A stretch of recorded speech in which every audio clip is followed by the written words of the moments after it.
ನಿರ್ಜಲೀಕರಣ, IDCF intensified diarrhoea control ಫೋರ್ಟ್ನೈಟ್, ಅತಿಸಾರ ಬೇದಿಯ ತೀವ್ರ ರೀತಿಯ ನಿಯಂತ್ರಣ ಪಾಕ್ಷಿಕ.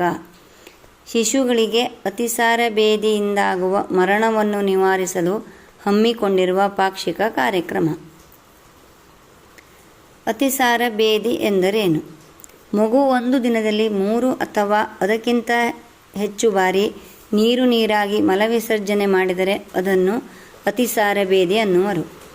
ಅತಿಸಾರ ಬೇದಿ ಆದಾಗ ORS ಮತ್ತು ಜಿಂಕ್ ಮಾತ್ರೆ ನೀಡುವರು. ಇದನ್ನು ನೀಡುವ ಮಾಹಿತಿ. ಮೊದಲ ವಾರ ಜಿಂಕ್ ನೀಡುವ ಮಾಹಿತಿ. ಮೊದಲ ವಾರ 0ರಿಂದ 5 ವರ್ಷದ ಮಕ್ಕಳ ಮನೆಗೆ 1 ORS ಪ್ಯಾಕನ್ನು ನೀಡಬೇಕು. 2ನೇ ವಾರ ಮಕ್ಕಳಿಗೆ ಬೇದಿ ಇದ್ದರೆ ಒಂದು ಮಗುವಿಗೆ 2 ORS ಪ್ಯಾಕು ಮತ್ತು 14 ದಿನ ಜಿಂಕ್ ಮಾತ್ರೆಯನ್ನು ನೀಡಬೇಕು. 6 ತಿಂಗಳಿಂದ 2 ವರ್ಷದ ಮಕ್ಕಳಿಗೆ ಅರ್ಧ ಟ್ಯಾಬ್ಲೆಟ್ 14 ದಿನ, ಉಳಿದ ಅರ್ಧ ಟ್ಯಾಬ್ಲೆಟನ್ನು ಬಳಸಬಾರದು. ಮಾರನೇ ದಿನ ಬೇರೆ ಟ್ಯಾಬ್ಲೆಟ್ ಬಳಸಬೇಕು. 2ರಿಂದ 5 ವರ್ಷದ ಮಕ್ಕಳಿಗೆ ದಿನಕ್ಕೆ 1 ಟ್ಯಾಬ್ಲೆಟ್ 14 ದಿನ ನೀಡಬೇಕು. ಮಗುವಿಗೆ ಅತಿಸಾರ ಬೇದಿ ಇದ್ದ ಸಂದರ್ಭದಲ್ಲಿ ಇದನ್ನು ಹೇಳಬೇಕು. 1 ಲೀಟರ್ ಶುದ್ಧವಾದ ಕುಡಿಯುವ ನೀರಿನಲ್ಲಿ ORS ಅನ್ನು ಸಿದ್ಧಪಡಿಸಬೇಕು. 1 ಗುಟುಕು ನೀಡಿ ಪ್ರತಿ 1 ಅಥವಾ 2 ನಿಮಿಷಕ್ಕೆ ಪದೇ ನೀಡಬೇಕು.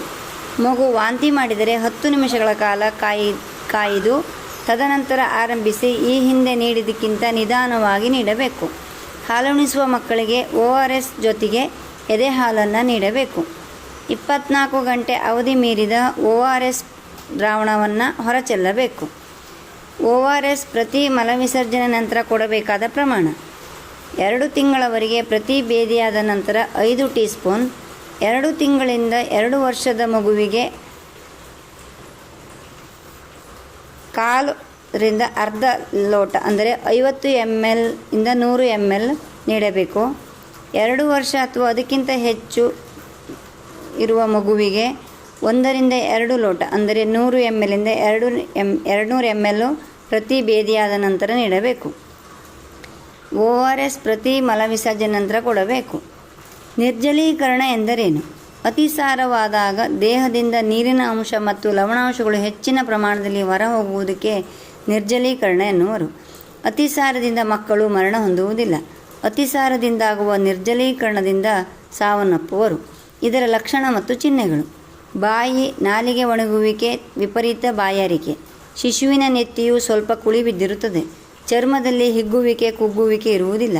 ಕಣ್ಣುಗಳು ಒಣಗಿದ ಕಾಂತಿಹೀನವಾಗುತ್ತದೆ. ಮೂತ್ರ ಮಾಡುವುದಿಲ್ಲ ಮತ್ತು ಪ್ರಮಾಣ ಕಡಿಮೆ, ಗಾಢವಾದ ಕಂದು ಬಣ್ಣವಾಗುತ್ತದೆ. ದೇಹದ ತೂಕ ಕಡಿಮೆ ಆಗುತ್ತದೆ. ಎದೆ ಹಾಲು ಕುಡಿಯಲು ಆಗುವುದಿಲ್ಲ.